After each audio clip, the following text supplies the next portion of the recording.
Pemirsa, serangan demi serangan dilancarkan KKB dengan keji. Masalah keamanan di Papua tak kunjung usai dan hingga nyawa-nyawa melayang dari kedua belah pihak. Konflik antar anak bangsa ini harus segera diselesaikan dengan sesegera mungkin, jangan menunggu ada nyawa yang kembali hilang di tanah Papua. Dan sudah bersama kami melalui sambungan Zoom ada Ketua Komnas HAM, Pak Ahmad Taufan Damanik. Apa kabar, Pak? Baik, alhamdulillah sehat. Baik, ini kalau bicara tentang perspektif HAM, tentu yang menjadi kegemasan dari masyarakat, ini warga sipil sudah dibantai dengan keji. Bagaimana Komnas HAM melihat apa yang terjadi di Papua belakangan ini?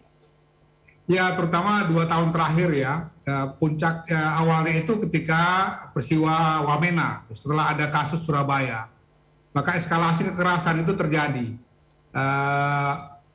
Kalau dulu sampai sekarang tetap harus masih terjadi, itu juga ada kekerasan dari TNI Polri.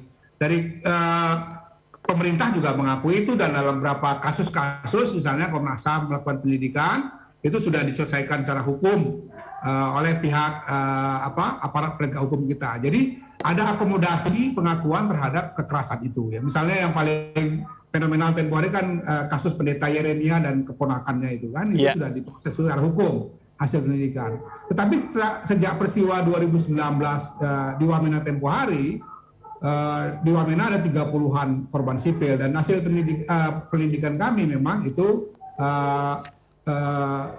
lebih cenderung kita katakan KKB yang melakukannya. Beberapa kasus setelah itu termasuk yang juga fenomenal adalah Istaka Karya. Baru yang sangat menyakitkan itu ketika nakes ya, yang tempo hari ada yang mati, ada yang diculik dan macam-macam. Itu juga temuannya sama dan mereka mengakui. Ya. Jadi kalau masih ada orang bertanya apakah itu benar atau tidak KKB, Komnas HAM perwakilan Papua itu berkomunikasi dan mereka mengakui. Termasuk yang 8 sekarang ini juga saya minta kepala perwakilan untuk kontak dan mereka mengakui, bertanggung jawab gitu. Jadi itu bagian dari serangan yang memang mereka lakukan secara terencana ya, dan itu sudah kita dialogkan berkali-kali dengan pemerintah termasuk dengan TNI Polri. Sebetulnya saya agak sedikit meralat ya, TNI tidak melakukan operasi kemanusiaan kepada KKB, kepada operasi kemanusiaan itu kepada masyarakat yang baik-baik saja, artinya tidak melakukan apapun gitu ya. Ya, perlu pertolongan terhadap pengungsi, terhadap masyarakat adat, petani dan lain-lain. Itu iya. Kepada KKB, karena status di Papua ini kan bukan darurat sipil dan bukan darurat militer. Jadi makanya Pak Panglima itu menyebutkan ini operasi teritorial. Yang dalam tanda petik sebenarnya ya teritorial biasa, ada Kodam, Korem, dan Kodim kan begitu. Sampai kemudian juga dalam konteks ya mereka BKO terhadap kepolisian yang memang bertugas untuk penegakan hukum. Baik, Pak Taufan. Selalu mengapresiasi penegakan hukum itu dan mendorong supaya memang dalam penegakan hukum norma-norma asasi manusia tetap harus dihormati, tapi tentu adalah menjadi kewajiban dan tanggung jawab dari aparat penegak hukum didukung oleh TNI sesuai dengan undang-undang yang berlaku gitu. Baik, Pak Taufan, ini warga sipil lagi-lagi menjadi korban ya, sudah berjatuhan banyak begitu kan. Masihkah ada dalam tanda petik kita harus bertoleransi dengan KKB itu? Kita tidak bertoleransi dengan tindakan kekerasan terhadap masyarakat sipil. Bukan hanya dari KKB ya. Beberapa bulan yang lalu saya berkunjung ke sana, misalnya ada anak korban, ya, ada seorang ibu gitu ya. Dan diduga itu dari aparat kita. Diakui diproses secara hukum. Nah, tetapi yang jadi masalah ini kan yang dari KKB ini proses hukumnya mengalami kesulitan. Nggak sampai sekarang misalnya ada yang ditangkap, bukan tidak ada yang ditangkap, tapi tidak secepat misalnya ketika kami menemukan kasus yang dilakukan oleh aparat TNI Polri kita, karena institusinya jelas ya, kita bisa lapor kepada Pangdam, Kapolda atau Mabes TNI dan Polri. Tetapi kan ini organisasi yang di mana ini keberadaannya kan? Baik. Itu. Sehingga tapi aparat penegak hukum yang tidak mudah untuk mencari mereka. Tapi sama perlakuannya. Penegakan hukum terhadap kejahatan yang menyebabkan korban sipil itu sama harus dilakukan tindakan. Baik, artinya kita sepakat ya, apa yang dilakukan oleh KKB itu satu hal yang keji, tidak bisa ditoleransi. Lalu bisakah kita tidak takut dengan ada yang namanya takut pelanggaran HAM lah jika digempur saja begitu? Kalau masyarakat kan bicaranya seperti itu. Ada standar ya, kalau kombatan lawan kombatan itu kan standarnya berbeda, ada sendiri gitu. Jadi kalau seorang kombatan katakanlah adu tembak dengan kombatan yang lain, maka di situ lain lagi peraturan yang berlaku. Yang kita selalu ingatkan kepada aparat keamanan kita, termasuk kepada KKB kami selalu ingatkan ya, supaya mereka menghormati hak-hak dari masyarakat sipil. Kasus yang lalu misalnya nakes itu, kita ingatkan, kita teriak di mana-mana, di Transmedia kita juga bicara, bahwa bahkan ini kekerasan dan pembunuhan terhadap nakes itu melanggar aturan-aturan hukum hak asasi internasional. Iya. Konvensi Jenewa dan lain-lain misalnya, itu jelas sekali. Jadi sikap kita tegas dalam soal itu. Sekali lain kita tetap mendorong upaya yang tadi dikatakan Ibu Adriana tadi itu untuk melakukan dialog. Proposal itu sudah kami sampaikan pada Presiden, diakomodasi dan juga kepada Mabes TNI Polri. Tetapi tentu pembicaraan kita selalu mengatakan satu proses dialog damai itu kita lakukan, tetapi proses penegakan hukum terhadap pelaku-pelaku kejahatan itu tetap harus ditegakkan kepada siapa saja. Baik. Kepada TNI Polri sudah ada tindakan-tindakan kepada beberapa kasus yang belum terjadi itu, atau masih sedikit sekali ya. Ada berapa sebenarnya orang-orang dari Tapi KKB. kalau Komnas HAM melihat kenapa ini berlarut-larut hingga banyak jatuh korban begitu dengan dua pendekatan yang sudah dilakukan selama ini? Persoalan geografis juga tidak mudah, ya. Ada persoalan kultural juga, misalnya pasukan kita kebanyakan datang dari luar ya, tidak mudah mereka untuk mendekati masyarakat juga geografinya dan macam-macam, sehingga memang kalau kita lihat yang terakhir saja, saya mendapatkan informasi dari pihak Mabes misalnya ya, paling mudah mereka untuk menyasar aparat kita yang memang ya bukan datang dari lokasi orang sana, kemudian juga mungkin ya faktor penandaan secara fisik juga jadi lebih mudah karena mereka sedikit berbeda. Misalnya kan banyak itu kejadian aparat TNI Polri kita itu ditembak ketika mereka tidak melakukan tindakan sedang sebagai kombatan, tapi misalnya sedang belanja atau sedang berkunjung ke tempat temannya gitu-gitu.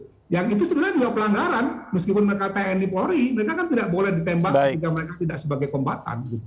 Itu kita katakan dan kita sampaikan juga ke forum internasional. Kemarin kami sampaikan pada pemerintah juga supaya pemerintah Indonesia juga berbicara, karena kalau kita baca ini yang datang dari Komisi Tinggi HAM PBB, ini kan penggambarannya tidak komprehensif dan menurut saya masih kurang objektif ya. Seolah-olah hanya ada kekerasan, pelanggaran. Apa saja yang harus dibantah oleh pemerintah Indonesia? Bukan bantah, tapi menjelaskan kondisi yang secara objektif terjadi. Bahasanya segini Mas ya, banyak aparat keamanan sana ngobrol ke Komnas HAM, mereka bilang, ini penggambaran di tingkat nasional bahkan juga internasional, itu kan sebenarnya tidak menggambarkan kondisi yang objektif. Misalnya apa? Seolah-olah seluruh Papua itu ada konflik bersenjata. Padahal hotspotnya itu hanya di beberapa tempat. Iya. Penggambaran itu kan keliru. Jadi seolah-olah Papua itu daerah yang sama sekali tidak aman secara menyeluruh, sehingga orang takut ke sana. Padahal hanya di distrik-distrik tertentu saja gitu ya. Tertentu saja, dan tidak seluruh masyarakat juga setuju dengan apa yang menjadi gerakan KKB ya, walaupun mereka cukup kuat ya, kita akui. Kami kan punya kontak ya atas kesepakatan bersama dengan pihak keamanan, kami juga selalu melakukan kontak pada mereka. Sebetulnya menurut saya tidak terlalu besar ya. Tetapi memang tadi tidak mudah juga untuk katakanlah menaklukkan mereka karena kondisi geografis dan macam-macam itu. Ya. Tapi batasan-batasan operasi militer atau tadi ya, operasi teritorial itu yang memang bisa membuat juga mereka tidak seliar seperti sekarang itu bagaimana kalau dari perspektif Komnas HAM? Posisi TNI tetap dalam posisi operasi teritorial. Jadi artinya itu normal sebenarnya situasi. Kenapa? Karena bukan darurat militer, kan bukan darurat sipil ini. Jadi dia nggak mungkin melakukan tindakan yang melebihi itu, kan itu ketentuan undang-undang. Nah sebaliknya dalam proses penegakan hukum itu juga undang-undang mengatakan peran terdepan adalah polisi. Karena itu dengan sadar Panglima TNI memang menempatkan prajuritnya itu untuk membackup polisi dalam rangka penegakan hukum. Terhadap siapa? Terhadap orang yang melakukan tindak pelanggaran hukum, orang yang membunuh, memperkosa, menculik dan macam-macam itu. Tadi saya katakan ada langkah-langkah maju di mana TNI Polri juga sebetulnya melakukan pendisiplinan terhadap aparatnya, melakukan penegakan hukum. Kan ada beberapa aparat TNI Polri itu kan juga diadili. Baik. Terakhir rekomendasi dari Komnas HAM untuk bisa menyelesaikan konflik ini, karena kita tahu warga sipil juga ternyata dalam konteks membangun kemarin juga menjadi korban begitu. Ya, yang pertama tadi kami katakan, sudah kami berkali-kali sampaikan ya, dan menurut kami ada kemajuan ya. Pihak TNI Polri juga harus mendisiplinkan aparatnya untuk tidak melakukan berbagai kesalahan. Itu kelihatan ada kemajuan ya. Sebaliknya juga mereka harus bersikap tegas untuk melakukan proses penegakan hukum dengan koridor-koridor yang sudah ada ya. Jadi TNI, kemudian Polri dan ada TKU TNI dengan operasi teritorial tadi itu. Dan yang sudah kami sepakati juga dengan pihak pemerintah adalah Komnas mengambil inisiasi untuk tadi pendekatan dialog ya. Tetapi pendekatan dialog itu bukan berarti mengabaikan penegakan hukum karena mereka melakukan pelanggaran. Jadi penegakan hukum terhadap melakukan pelanggaran, dialog kepada yang kita mungkin ajak mereka untuk menyelesaikan masalah ini dengan cara-cara damai, dengan cara-cara politik misalnya. Meskipun tentu saja kita punya koridor tertentu ya, bahwa pembicaraan dialog itu tetap dalam konteks tidak lagi mempersoalkan misalnya PPRA yang lalu. Itu kan sudah menjadi keputusan internasional juga. Kita tunggu tentu saja kerja keras ini karena kita tidak ingin nyawa kembali hilang di tanah Papua. Terima kasih Pak Ahmad Taufan Damanik, Ketua Komnas HAM sudah berbagi informasi dengan kami. Salam sehat Pak.